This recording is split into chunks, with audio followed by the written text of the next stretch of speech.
क्योंकि अगर आज ये देश की बेटियां चुप हो गई तो कल कोई और बेटी खड़ी होकर इस बात को नहीं बोल पाएगी। और आप सोचकर देखिए आज देश की न्यायपालिका की, देश की जुडिशरी की क्या हालत हो गई है। जिस देश के अंदर एफआईआर, जो कि लोगों का फंडामेंटल राइट है, उस एफआईआर को दर्ज कराने के लिए देश की बेटियों को सुप्रीम कोर्ट का सहारा लेना पड़ता है। यानी हमारे देश की कानून व्यवस्था इतनी लाचार हो गई है कि भाई एक सांसद के ऊपर एफआईआर नहीं हो पाती है। अगर मान लीजिए कल को अगर कोई किसी राज्य का मुख्यमंत्री या प्रधानमंत्री अगर किसी आरोप में गलत हो जाता है, फिर तो उसके ऊपर कोई कार्रवाई नहीं होगी, क्योंकि जब एक सांसद के ऊपर एफआईआर दर्ज कराने के लिए सुप्रीम कोर्ट का सहारा लेना पड़ रहा है, तो मुख्यमंत्री और प्रधानमंत्री की तो बात ही अलग है। जिस देश के अंदर बेटी को सम्मान कहा जाता है, नारी कहा जाता है, जिस देश के अंदर बेटियों को पूजा जाता है, और जिस देश के अंदर बेटियों की क्या इज्जत हो रही है आप देख रहे हैं। आज बेटियां सड़कों पर बैठी हैं, लेकिन जब बेटियां क्रिकेट के स्टेडियम में जाती हैं तो उनको कहा जाता है नहीं, आप वीआईपी रो में बैठिए, आप तो वीवीआईपी हैं। जब एक बात आप मुझे बताइए, 1 महीने से सड़कों पर बैठी हैं, तब आपको नजर नहीं आ रहा है वीआईपी है वीवीआईपी है? 1 महीने से आपने इन बेटियों को सड़क पर बिठा रखा है, आपको तो शर्म आनी चाहिए कम से कम।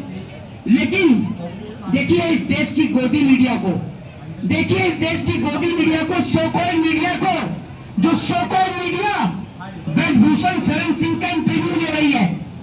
देखिए तो जरा इन लोगों की हिम्मत कि ब्रजभूषण शरण सिंह का इंटरव्यू ले रही है। जो लोग यहाँ पर बैठे हुए हैं अपनी गुहार लगाकर, इनका इंटरव्यू लेने का समय नहीं है, लेकिन ब्रजभूषण शरण सिंह का इंटरव्यू ले रहे हैं ये लोग। और ब्रजभूषण शरण सिंह की हर एक बात पे ऐसे इंप्लीमेंट कर रहे हैं जैसे ब्रजभूषण शरण सिंह पता नहीं क्या है। भैया एक अपराधी है, वो एक अपराधी है। आप इस मामले को छोड़ दें तो और भी अन्य मामले उसके ऊपर दर्ज हैं, कई केस उसके ऊपर दर्ज है। 302 का उसके ऊपर केस दर्ज है, 354 ABCD सब उसके ऊपर दर्ज है। एक अपराधी है ब्रजभूषण शरण सिंह, जिसको लोग इतना हाईलाइटेड करने का काम कर रहे हैं, उसको इतनी अप्रोच देने का काम कर रहे हैं। लेकिन देश की सरकार या देश के प्रधानमंत्री जानते हैं आप क्यों नहीं बोल रहे हैं उसके खिलाफ? उसके पीछे का कारण यह है कि ब्रजभूषण शरण सिंह के 50 से 60 डिग्री कॉलेज है, खुद का हेलीकॉप्टर है, चार्टर्ड प्लेन है, और नरेंद्र मोदी जी को डर है कि अगर ब्रजभूषण शरण सिंह को गिरफ्तार करवा दिया तो कहीं 4-5 राज्यों में लोकसभा की सीटें न हिल जाएं। मोदी जी तो वोट बैंक की राजनीति करते हैं, उनका वोट बैंक न हिल जाए बस इसलिए। लेकिन मैं आपको बता दूं कि तमाम राजपूत भाई यहाँ पर आकर एक बात को कह के गए कि हम बहन बेटी की इज्जत और आबरू के साथ खेलने वाले के साथ नहीं खड़े हैं। ये लड़ाई जाट वर्सेस राजपूत की नहीं, ये लड़ाई देश की बेटी वर्सेस देश की इज्जत लूटने वालों के बीच है। इस लड़ाई में तमाम जाति धर्म समुदाय के लोग एक साथ खड़े हैं। इसमें ब्राह्मण, शूद्र, वैश्य, क्षत्रिय, हिंदू, मुस्लिम, सिख, ईसाई, सभी जाति, सभी धर्म और सभी मजहब के लोग इस लड़ाई में बढ़ चढ़कर हिस्सा ले रहे हैं। और इसका नतीजा आपको कल जंतर मंतर पर दिखी गया। जंतर मंतर पर तब इतनी भारी संख्या में पब्लिक पहुंची, तब कहीं जाकर कहीं पब्लिक ने को रोक भी लिया था। बहुत सारे लोगों को जंतर मंतर पर पहुंचने नहीं दिया, क्योंकि जो हरियाणा से जो लोग आ रहे थे और पंजाब से जो लोग आ रहे थे उनको बॉर्डरों पर ही रोक दिया गया। लेकिन 28 तारीख जिस दिन देश के प्रधानमंत्री जी नई पार्लियामेंट का उद्घाटन करेंगे, उस दिन हमारी नारी अपनी भुजाओं की, अपनी बाहुबल की ताकत दिखाएगी। और बाहुबल की ताकत जो है वो हथियारों से नहीं दिखाई जाती, बाहुबल की ताकत दिखाई जाती है अपनी आवाज से। जिस प्रकार से सत्य और अहिंसा का साथ देते हुए महात्मा गांधी ने अंग्रेजों को इस देश से खदेड़ा था, ठीक उस प्रकार से हमारी देश की नारी शक्ति सत्य और अहिंसा के मार्ग पर चलते हुए बहन बेटियों की इज्जत और आबरू लूटने वालों को इस देश से खदेड़ने का काम करेंगी। 28 तारीख के दिन हमारी नारी शक्ति, जितना हम जानते हैं हमें भी पता है कि यहाँ पर बैरिकेडिंग कर दी जाएगी, हमारी नारी शक्ति को निकलने नहीं दिया जाएगा यहाँ से। लेकिन फिर भी हमारे देश की बहन बेटियां संसद तक जाएंगी, ताकि पता तो चले देश के तमाम लोगों को कि देश के प्रधानमंत्री ने जो कान में रुई लगा रखी है, कम से कम वो रुई निकले तो, ताकि प्रधानमंत्री को समझ में आ सके कि जो बेटियां 1 महीने से सड़कों पर बैठी है, जिनकी एफआईआर सुप्रीम कोर्ट के जरिए दर्ज हुई, उनकी आप सुनने वाले भी नहीं है। जब आप पानीपत में खड़े होकर बोलते हैं बेटी बचाओ बेटी पढ़ाओ, हमें भी बड़ी खुशी होती है, क्योंकि हमारे भी घर में मेरी भी बहन है, मैं भी किसी माँ के पेट से जन्म लिया हूँ। हमें बड़ी खुशी होती है कि हमारे देश के प्रधानमंत्री बेटी बचाने की और बेटी पढ़ाने की बात करते हैं, लेकिन आपने ये नहीं बताया कि बेटियों को किससे बचाने की जरूरत है। अरे बेटियों को बचाने की जरूरत है आपकी पार्टी के नेताओं से। वो आपकी पार्टी का नेता कुलदीप सिंह सेंगर जो एक बेटी के साथ बलात्कार करता है, वो आपकी पार्टी का नेता जो विधानसभा में बैठ के पॉर्न वीडियो देखता है। किसी ने नहीं सोचा था भाई मेरे घर से भी आर्मी के अंदर है, मेरे घर से भी फौजी है, मैं जानता हूं कि एक फौजी के अंदर क्या जज्बा होता है। आज हमारे देश के जवानों को 1 महीने से जंतर मंतर पर बिठा रखा है। जब मेरा भाई इंडियन आर्मी में भर्ती होने के लिए गया था तो कभी उसने ये नहीं सोचा था कि हम अपने देश के लोगों के ऊपर लाठी डंडे भाजेंगे। नहीं, उन लोगों के अंदर बस एक ही जज्बा होता है कि हम इस मुल्क की, इस भारत माँ की हिफाजत करेंगे, इस देश के लोगों की हिफाजत करेंगे। लेकिन हमारे देश की सरकार को देखिए, हमारे देश के लोगों से और हमारे को ही पिटवाने का काम करती है। जब किसान आंदोलन चल रहा था तो हमारे 750 से ज्यादा किसान भाई उस आंदोलन के दौरान शहीद हो गए थे। किसी देश की सरकार ने, किसी राजनेता ने नहीं पूछा कि उनके घर का चूल्हा कैसे जलेगा। और उस किसान आंदोलन के बाद आज भी हमारे कई किसान भाई, उनके बेटे, उनके बच्चे आज भी जेलों के अंदर सड़ रहे हैं। लेकिन इस देश की न्यायपालिका को देखिए कि जिसने किसानों के ऊपर ट्रैक्टर चलाया वो जेल के बाहर है, और जो अपने हक की लड़ाई लड़ रहा था वो जेल के अंदर है। तो आप कैसे कह सकते हैं कि India is a democratic country? Bharat एक लोकतांत्रिक देश है। क्या आपको लगता है कि इस लोकतांत्रिक देश में आज राइट टू स्पीच की आजादी बची है, राइट टू फ्रीडम की आजादी बची है? जब आप और हम कहते हैं कि भारत में सभी को बोलने का हक और अधिकार है, कैसा बोलने का हक और अधिकार है? हमारे को चारों तरफ बैरिकेड से कैद कर दिया है, जैसे हम गुंडे बदमाश हो, चोर और डकैत हो, आतंकवादी हो। है आतंकवादी इस देश में घुस जाते हैं तब आपको पता नहीं चलता, हमारे देश के जवान शहीद हो जाते हैं तो आपको पता नहीं चलता। हमारे किसान भाई खेत में पराली जलाते हैं तो सैटेलाइट बता देती है कि यहाँ पराली जल रही है, लेकिन 350 किलो RDX और जेलेटिन कैसे आया वो नहीं बताता सैटेलाइट। क्यों नहीं बताता भाई? इसलिए नहीं बताता क्योंकि सड़क की हिफाजत करने वाला किसी नेता का बेटा नहीं है, ये गरीब किसान का बेटा है। और गरीब किसान का बेटा मरे तो मरे, देश की सरकार को क्या फर्क पड़ता है? आज मैं आपसे एक बात बोल के जा रहा हूं, अगर आप सड़क पे जवान की शहादत को रोकना चाहते हैं, बताइए रोकना चाहते हैं नहीं रोकना चाहते हैं? चाहते हैं हाँ या नहीं? अगर रोकना चाहते हैं तो मैं आपसे एक बात बोलूं, अगर सड़क पे जवान की शहादत ना रुके तो भाई साहब मेरा सर होगा और आपका जूता होगा। बस सड़क पर नेताओं के बच्चों को खड़ा कर दीजिए और किसान कभी आत्महत्या नहीं करेगा, खेती करने के लिए नेताओं के बच्चों को भेज दीजिए। कभी ना तो सड़क पे जवान शहीद होगा ना खेत में किसान आत्महत्या करेगा। जानते हैं क्यों सड़क पे जवान शहीद होता है? क्योंकि किसी नेता का बेटा नहीं है ना, नेता के बेटे BCCI में बैठे हैं। मैं पूछना चाहता हूँ कि जब रेल बिक गई तो रेल मंत्री का क्या काम, जब एयर इंडिया बिक गया तो ज्योतिरादित्य सिंधिया का क्या काम? सब कुछ आपने इस धरती का बेच दिया, सब कुछ। आप तो ऐसे बेचे जा रहे हैं जैसे कोई आपके पिताजी को दहेज में देके भूल गया हो। सभी कुछ बेचे जा रहे हो भाई आप तो, हैं? आपने सब कुछ बेच दिया। हमारे देश के प्रधानमंत्री को सोचना चाहिए, समझना चाहिए कि वो जापान की यात्रा कर रहे हैं। अभी मैं आपको बता दूं, अभी एक देश का जो आया भैया प्रधानमंत्री था, राष्ट्रपति था, पता नहीं कौन था, जो आके मोदी जी का पैर छूने लगा। पूरे देश की गोदी मीडिया, अरे देखो मोदी जी का पैर छू रहा है, मोदी जी का पैर छू रहा है। अरे भैया उसका इतना सा देश है, जितना बड़ा हमारे दिल्ली में कूड़े का पहाड़ है ना, उतना सा देश है उसका। आप कह रहे हो कि मोदी जी के पैर छू लिए। अरे मोदी जी की विदेश नीति अगर इतनी मजबूत होती तो अरुणाचल प्रदेश पे तो चाइना के लोग हमारी धरती को मां को कब्जा करके बैठे हैं। मोदी जी क्यों नहीं छुड़ा लेते? क्यों नहीं छुड़ाते नरेंद्र मोदी जी? जरा सवाल का जवाब दें। नरेंद्र मोदी जी दुनिया के बच्चों को तो बहुत सलाह देते हैं ना, पता नहीं सलाह देते रहते हैं। पकौड़ा कर लो, चाय बेच लो, सब रोजगारी है। अभी मोदी जी का एक भाषण सुन रहा था, भाई साहब इन्होंने मुंगेरी लाल को भी फेल कर दिया, झूठ बोलने में शेख सिल्ली को भी फेल कर दिया। कह रहे जी मेरा एक पूरी बाजू का कुर्ता था, पूरी बाजू का कुर्ता था, मेरे को धोने में बड़ा समय लगता था, मैंने 35 साल भीख मांग के खाई है। ये मोदी जी का ऑफिशियल भाषण है, सुनिएगा। मोदी जी बोलते हैं मैंने 35 साल भीख मांग के खाई है, मेरा पूरी बाजू का कुर्ता था, उसको धोने में समय जाता था, मैंने कुर्ते की बाजू ही काट दी। भैया बताइए, अरे भीख मांगने का कोई टाइम होता है क्या? किसी सुबह 9 से 12 बजे तक ही भीख मांग सकते हो, उसके बाद नहीं। मतलब एक झूठ बोलने की सरहद और सीमा होती है।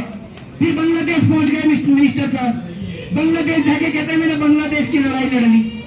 भाई साहब, जिस दिन ये बांग्लादेश में ये बात बोली ना कि मैंने बांग्लादेश की लड़ाई लड़ी है, मैं तो उसी दिन से घबरा गया कि कल को अगर ये आदमी श्रीलंका पहुंच गया तो श्रीलंका जाके ये ना कह दे कि राम जी की सेना में तो विंग कमांडर नहीं था। मैं तो इसी बात से परेशान हूं। देश के प्रधानमंत्री जी, और मैं आपको मैं बता दूं जिस जंतर मंतर पे आप और हम बैठे हैं, इसी जंतर मंतर पर कुछ टाइम पहले जो है सिलेंडर वाला डिस्को चलता था। ये पीछे देख रहे दीवार, यहीं पर सिलेंडर वाला डिस्को चलता था। आज मैं उनका नाम भी नहीं लेना चाहूंगा, बिल्कुल मेरा नाम लेने का मन भी नहीं करता सर। मेरी आत्मा को बड़ा दुख पहुंचता है और देश की बहन बेटियों से भी कहना चाहूंगा कि आप ऐसी महिला को वोट करके भेज देते हैं जो आपकी आवाज भी नहीं उठाती। क्यों करते हैं वोट आप ऐसी महिला को? मत करिए। क्या जरूरत है ऐसी महिलाओं को वोट करने का? इनकी बेटी के ऊपर बात आ जाए तो सदन में चिल्लाएंगी, देश की बेटियों के ऊपर बात आ जाए तो गले से आवाज नहीं निकलती, क्योंकि सत्ता का फेविकोल अटक जाता है। भाई साहब, हम किसी से भीख नहीं मांग रहे, हम सरकार से कोई एमपी की कुर्सी नहीं मांग रहे, हम कोई राज्यसभा की सीट नहीं मांग रहे, हम बेटियों का इंसाफ और न्याय मांग रहे हैं। सरकार के आगे घुटने नहीं टेक रहे, भीख नहीं मांग रहे हम किसी से। जो भीख मांगते हैं ना, जिनको एमएलए की टिकट लड़नी है, जिनको एमपी का चुनाव लड़ना है, उनको डर दिखाइएगा आप कुर्सी का। हम नहीं डरते। क्या करेंगे आप हमारा? मार देंगे? नहीं डरते भाई साहब हम मौत से, क्योंकि मेरे दादाजी फ्रीडम फाइटर रहे हैं। ये जो खून है ना, ये स्वतंत्रता सेनानी के बेटे का खून है, याद रखिएगा। हम किससे डरते नहीं है।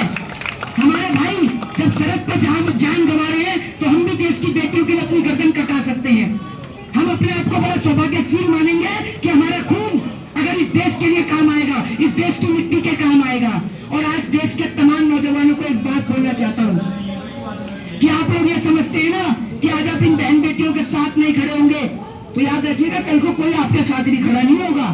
क्योंकि हम लोग पिंजरे में कैद उस मुर्गे की तरह हैं, कसाई जिसको काटने के लिए बाहर निकालता है, बस वही फड़फड़ाता है, बाकी के सारे चुप रहते हैं। लोग सोचते हैं मैं काटा ही नहीं जाएगा, ये उनकी गलत फहमी है।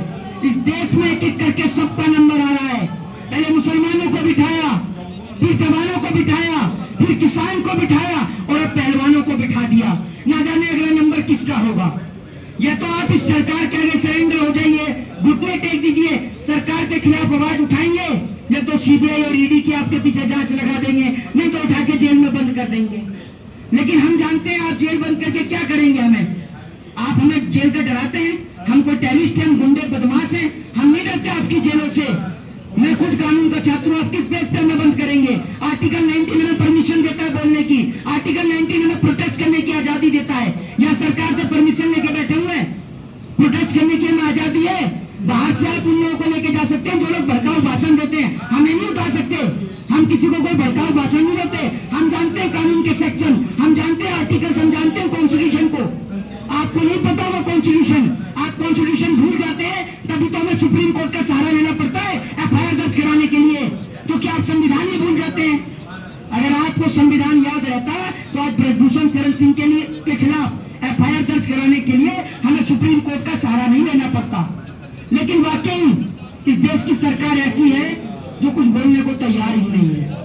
प्रधानमंत्री तो बोलने को तैयार नहीं है, और इस देश की मीडिया के लिए तो मैं क्या ही कहूं।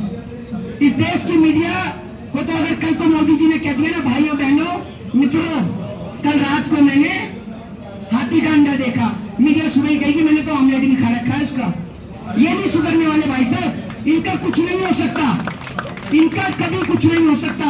इन लोगों के पास इतना समय है कि अपने टीवी चैनल पर बुलाकर धीरेन्द्र शास्त्री का इंटरव्यू लेते हैं। इनके पास इतना समय नहीं है कि एक एक दिन एक एक घंटा एक एक खिलाड़ी को बुलाकर इनका इंटरव्यू ले, ताकि पूरे देश को बात का पता चले कि आखिर क्यों बैठे 30 दिन से। आप कहते हैं कि राजनीति कर रहे हैं, राजनीति कर रहे हैं। अरे मैं आपसे कहता हूं, आप लगाइए किसी नेता के ऊपर आरोप और अपनी बहन बेटी की इज्जत आदमी को उछलवाइए, है आप पे दम? आप कहते हैं राजनीति करें, कौन कहता है राजनीति कर रहे हैं? ये बहन बेटियां न जाने 2-3 दिन 4 दिन तो सोई नहीं होंगी कि हम ये बात बोले ना बोले।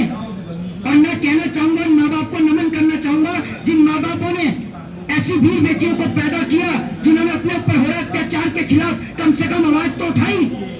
न जाने कितनी बेटियां हैं जिनके साथ इस देश में यौन शोषण हो जाता है, रेप हो जाता है, बलात्कार हो जाता है, वो बेटियां अपनी आवाज नहीं उठा पाती। आप हिंदुओं की बात करते हैं, हिंदू धर्म की बात करते हैं। कहाँ है आज बजरंग दल? बताइए ना आप मुझे, ये बेटियां मुसलमानों की बेटियां हैं। कहाँ है बजरंग दल? कहाँ है आरएसएस? कहाँ है विश्व हिंदू परिषद? बताइए ना आप मुझे, ये मुसलमानों की बेटी थोड़ी है, ये तो हिंदुओं की बेटी है। आप क्यों नहीं आते, क्यों नहीं बोलते आप इन बेटियों के लिए? क्योंकि आपको याद ही सिर्फ तब आता है हिंदू जब इलेक्शन का टाइम होता है। इलेक्शन के बाद कोई हिंदू नहीं है। आप भूल गए, हाथरस में रातों रात एक बेटी के सबको जला दिया गया, रातों रात। जबकि हिंदू धर्म के मुताबिक सूर्यास्त हो जाने के बाद में कभी भी सबको नहीं जलाया जाता, सबका अंतिम संस्कार नहीं किया जाता। लेकिन आप देखिए, रातों रात सबको जला दिया, कोई नहीं बोला। लोग 4 दिन 5 दिन कैंडल लेके निकले, उस परिवार के घर पर गए और आज सब लोग भूल गए। क्योंकि इस देश के अंदर आए दिन इतनी घटनाएं घटित होती हैं कि लोग पिछली घटनाएं भूल जाते हैं। जिस दिल्ली में आप बैठे हुए हैं, इसी दिल्ली में नए साल के जश्न के दौरान एक बेटी को कई किलोमीटर तक घसीट दिया गया। कोई इसलिए नहीं बोला क्योंकि इसमें बीजेपी का नेता शामिल था। भाई साहब, बीजेपी के नेता जो सबसे ज्यादा अत्याचार इस देश के अंदर हिंदुओं के ऊपर ही हो रहा है, ये मैं आपको बता दूं। जब जब बीजेपी की सरकार सत्ता में आती है, तब तब इस देश में सबसे ज्यादा हिंदू ही मरता है, ये मैं आपको बता दूं। क्योंकि अगर हिंदू मरेगा नहीं तो इन्हें वोट भी नहीं मिलेगा। हिंदू मुसलमान के नाम पर, लड़ाने के नाम पर ही तो वोट लेते हैं। इनसे कोई पूछे कि जो आप हिंदू मुसलमान करते हैं, आपकी पार्टी में जो मुसलमान दमाद है, इनका क्या होगा? इनका कुछ होगा नहीं होगा? बताइए, आप मुझे पूरे देश को सिखाते हैं आप हिंदू मुसलमान। नरेंद्र मोदी जी जाएंगे, तमाम मजारों पर चादर चढ़ा के आ जाएंगे। ये दिल्ली जो है ना, इस दिल्ली के जो सांसद है, एक से बढ़कर एक हैं। एक वो मनोज तिवारी हैं, कम से कम उन्हें तो आना चाहिए, वो भी नहीं आते। गौतम गंभीर है, वो भी नहीं आते। आएंगे कहां से? वो गाना गा रहे हैं, बेबी बियर पी के नाचे लू छम छम। और एक वो गौतम गंभीर है, वो गौतम गंभीर है। भाई साहब, उनके क्षेत्र का कोई आदमी बीमार हो जाए तो उनको ढूंढते ढूंढते परेशान हो जाए। वो क्रिकेट के स्टेडियम में बैठा रहता है बंदा, उसको कोई फर्क ही नहीं है। अगर कोई आदमी बीमार हो जाए, अपने सांसद से लेकर लिखवाएगा ना, कहाँ लिखवाएगा? पहले ढूंढेगा कि कौन से स्टेडियम में मेरे सांसद जी, फिर वहां जाके लेटर लिखवाएगा। आप सोच कर देखिए, हमने देश कैसे लोगों के हाथों में दे दिया है। हमारे देश का रेलवे बेच दिया, एयर इंडिया बेच दिया, बीएसएनएल बेच दिया, एमटीएनएल बेच दिया। और तो और हमारे देश की जो तमाम एजेंसियां हैं, हमारे देश के जो जवान भाई हैं, अग्निपथ स्कीम के दौरान उनको भी नहीं छोड़ा। एक सवाल का आप मुझे जवाब दीजिए। ये लोग कहते हैं कि 5 साल के बाद जब अग्निपथ की स्कीम से हमारे जवान जब बॉर्डर से लौट कर आएंगे तो वो लोग बिजनेस कर सकते हैं। एक बात आप मुझे बताइए, आप तमाम मेरे बुजुर्ग चाचा बैठे हुए हैं यहाँ पर, ताऊ जी बैठे हुए हैं। एक बात आप मुझे बताइए, आपके सबके बेटे आर्मी में हैं, खेती बाड़ी करते हैं, आप सबको अच्छी तरीके से बताएं। एक बात आप मुझे बताइए, जब आपका बेटा मिलिट्री की तैयारी करता है तो क्या उसके अंदर कभी ये सोच आती है कि मैं पैसे कमाऊंगा? आती है क्या? कभी नहीं आती जी, आती नहीं है। इसलिए नहीं आती क्योंकि वो सिर्फ अपने देश की सुरक्षा की करना चाहता है, अपने देश के सरहद की हिफाजत करना चाहता है। सरकार कहती है कि वो बिजनेस कर लेगा। अरे अगर बिजनेस करना होता तो पहले बिजनेस ही कर लेता, क्यों भैया इतनी मेहनत करता? और आप ये करें 15-15 रुपए में मेडल आते हैं। भैया इस 15 रुपए के मेडल के लिए 15-15, 20-20 साल खपाती है हमारे देश की बहन बेटियां। जब आप सोचिए, ओलंपिक चल रहा था, हमारी निगाहें टीवी के ऊपर गड़ी हुई थी कि कहीं कोई तो हमारे देश का नाम रोशन करे, कहीं तो हमारे देश का नाम आए। टीवी पे सब लोग आंखें गड़ा कर बैठे थे।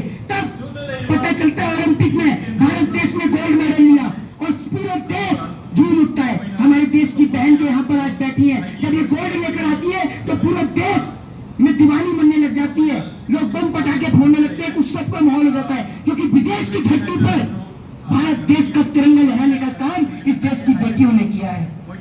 लेकिन आपको मैं एक बात बता दूं, जो हालात इस देश के पहलवानों के हैं, वही हालात इस देश के जवान के भी हैं, इस देश के किसान के भी हैं। अभी कुछ दिन पहले जम्मू कश्मीर के अंदर 5 जवान वीर गति को प्राप्त हो गए। जानते हैं उस 10 साल की बेटी, जो जवान जो शहीद हुआ, उनके 10 साल की बेटी क्या बोलती है अपने पिता से? उनके पिताजी का पार्थिव शरीर रखा हुआ होता है, वो बेटी बोलती है कि पिताजी मुझे आपसे कुछ नहीं चाहिए, बस आप एक बार खड़े हो जाइए। शर्म आनी चाहिए ऐसी देश की सरकार को जो हमारे देश के जवानों को शहीद करवा रही है, शर्म आनी चाहिए। एक बात आप मुझे बताइए, इस देश में इतनी लड़ाई लड़ी, 1966 ताशकंद समझौता, 1962 इंडिया से चाइना की वॉर, 1972 बांग्लादेश हमने बनाया। इतनी लड़ाइयां हमने लड़ी, क्या एक भी लड़ाई में, एक सिंगल लड़ाई में किसी नेता का बेटा शहीद हुआ है क्या? जरा बताइए आप मुझे। ये कभी कोई जवान शहीद हो जाता है ना, बस इनकी जिम्मेदारी कहां तक है, ये जवान शहीद हो गया, बस उनके घर पर जाएंगे, जब जवान का अंतिम संस्कार किया जाता है बस वहीं तक खड़े रहेंगे और उसके बाद ऐसे खड़े हो जाएंगे, उसके बाद में फोटो फाटो खिंचाएंगे बस, और उसके परिवार के साथ में बस कि हमें बड़ा दुख है, बस इतना करने के बाद ये घर चले जाएंगे। उसके बाद कोई नेता, कोई मंत्री, कोई सांसद भी आकर नहीं पूछता कि आपके घर में आपकी बहन की शादी कैसे होगी, आप अपनी बेटी को पढ़ाएंगे कैसे, ये कोई नहीं पूछता, क्योंकि इनको फर्क क्या पड़ रहा है, इनके बेटे तो बैठे हैं बीसीसीआई के अंदर, एक का बेटा विदेश में पढ़ रहा है, इनको कोई फर्क नहीं है। ये तो ये चाहते हैं कि ये देश को कल गुलाम होता हो तो आज हो जाए, इनको कोई फर्क नहीं है, क्योंकि इनका इस देश की आजादी में योगदान ही क्या है, कोई योगदान नहीं है इनका इस देश की आजादी में, ना तो ये शहीद भगत सिंह के परिवार से, न ये राजगुरु के परिवार से, न ये अशफाकुल्लाह खान के परिवार से, इनका कोई आजादी में योगदान ही नहीं, और जिस व्यक्ति का आजादी में कोई योगदान ही नहीं उसको कोई देश से फर्क ही नहीं पड़ता है। एक बात आप सोच कर देखिए, इस देश से जो विदेश से जो गैंगस्टर जो थे वो तमाम गैंगस्टर को पकड़कर यहाँ पर दिल्ली में ले आया जाता है, देश में लाया जाता है, लेकिन जो देश के भगोड़े हैं, जो देश का लाखों करोड़ों रुपया खा गए और डकार भी नहीं मारी, उन्हें आज तक देश की सरकार लेकर नहीं आ पाई। वो पाकिस्तान जो हमारे देश के जवानों को गोली मारता है, मुझे पाकिस्तान की मुझे बात करने की जरूरत नहीं है, पाकिस्तान, रशिया और यूक्रेन की बात करने के लिए तो हमारे देश की गोदी मीडिया ही काफी है। पाकिस्तान में क्या चल रहा है ये जानने के लिए खुद पाकिस्तान के लोग हमारे देश की मीडिया का सहारा लेते हैं कि पाकिस्तान में क्या चल रहा है। ये 24 घंटे बस वही दिखाते हैं। अभी कुछ दिन पहले दिखा रहे थे पाकिस्तान में खाने में तो हिंदुओं को रोटी नहीं मिल रही, दिखा रहे हैं कि पाकिस्तान में हिंदुओं को रोटी नहीं मिल रही, जैसे यहाँ तो काजू बादाम और पिस्ते की रोटी दे रहे हैं, यहाँ क्या बुरा हाल कर रखे हैं वो नहीं देख रहे आप। वो पाकिस्तान जो हमारे देश के जवानों को गोली मारता है, हमारे देश के प्रधानमंत्री जो बिरयानी हैदराबाद की भी फेमस है, मुरादाबाद की भी फेमस है, लेकिन वहां नहीं खाने जाएंगे, हमारे देश के प्रधानमंत्री पाकिस्तान की बिरयानी खाने जाएंगे। एक बात आप सोचकर देखिए, जिस देश के अंदर पॉक्सो एक्ट के तहत 24 घंटे में गिरफ्तारी होती है, एफआईआर जो कि फंडामेंटल राइट है, 24 घंटे से ज्यादा के 1 महीने से ज्यादा होने जा रहा है, अब तक कोई भी कार्रवाई नहीं हुई है। दूसरी बात ये, हमारे देश की मीडिया ब्रजभूषण शरण सिंह का लगातार इंटरव्यू ले रही है, किस मुंह से आप इंटरव्यू ले रहे हैं? किस मुंह से आप इंटरव्यू ले रहे हैं? जरा सवाल का जवाब दीजिए ना।